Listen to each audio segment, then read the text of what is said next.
One of the things, part of the training, obviously, we went through, you got the videos and then the calls, but then the ongoing coaching that I give you guys.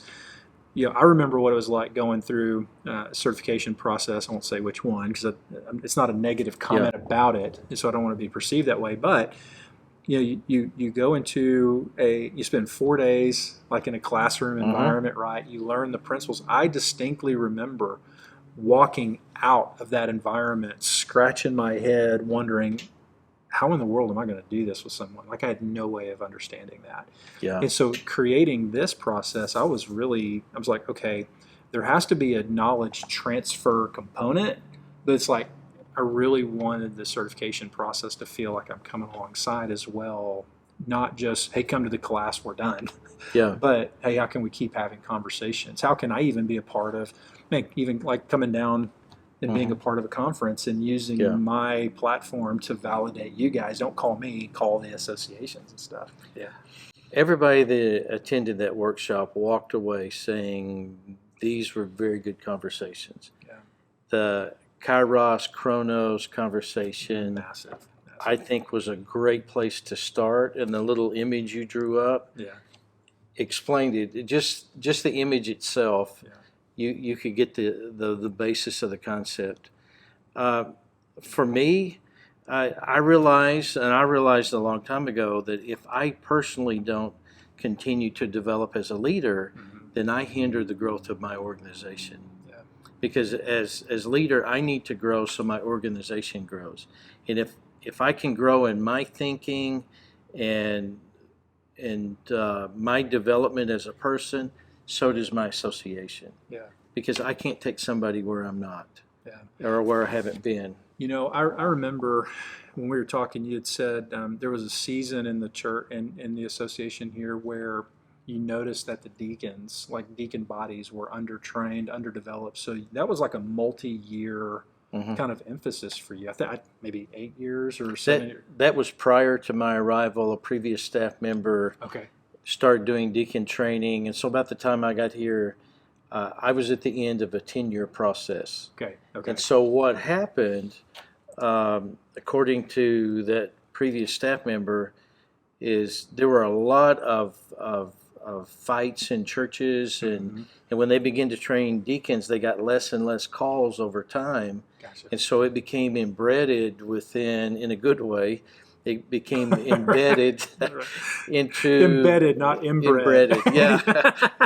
became embedded into the DNA of the association that we do this type of training, and here's the role of a deacon. And one of the conversations I had with you is too much of the time in our denomination, it's been a stop and go process. In our denomination, we're Southern Baptist. Southern Baptist, yes. Yeah. I can't speak for anybody else, how they do planning, but I just know when I was a kid, it was the same paradigm that sometimes we live in here. A church calls a pastor and he stands up on one Sunday and says, today's my last day or next Sunday's my last day. Right. And then the church doesn't know anything about it, and we have to pick up the pieces and try to struggle to put things in place. And there's a lot of that needs to be changed about the process.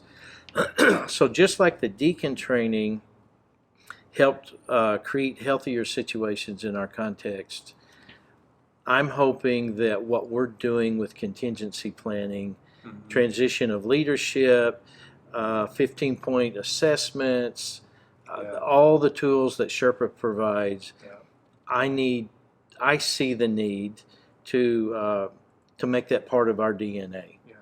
The thing that I so appreciate about that is, one, you selected. There's a lot of reason. Thank you for choosing us. But the discipline. So the staff member prior to you, or you got that tail end of a 10-year project. Right. I remember you telling me like, "Hey, Will, this is the kind of thing that we're going to be focused on for a while. It's not the only thing you're going to do, but you're going to bring focus in it."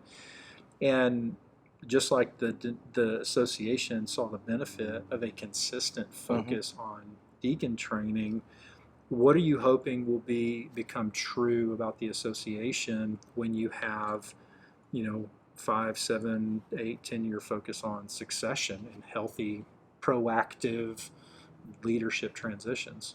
Fast forward 10 years, like the arguments went down at the end of the deacon that decade. What's the dream for you and your association at the end of this run that you're embarking on with succession? I think one of the goals would just be healthier churches overall. Churches that that plan ahead, think ahead. When a pastor leaves, they get a new pastor. Typically, there's no plan in place to how are we going to help the pastor get up and running in our context. And onboarding. The onboarding conversation is that's a whole different, a whole nother piece. Yeah, it's critical. A lot of guys kind of try to piecemeal their thing together when they make the changes. But that whole presentation that you gave us during our training kind of elevated everything. Here's a form to fill out. It puts some structure to the thought. Yeah. And that's what I appreciated about what you provided, is it put more structure to it. Yeah. And it is a piece that we now can take to a church. Yeah. And we have several churches looking for pastors, and some of the questions we've asked is, what's your onboarding process? Paradigm shifting, isn't it? Yes. Yeah.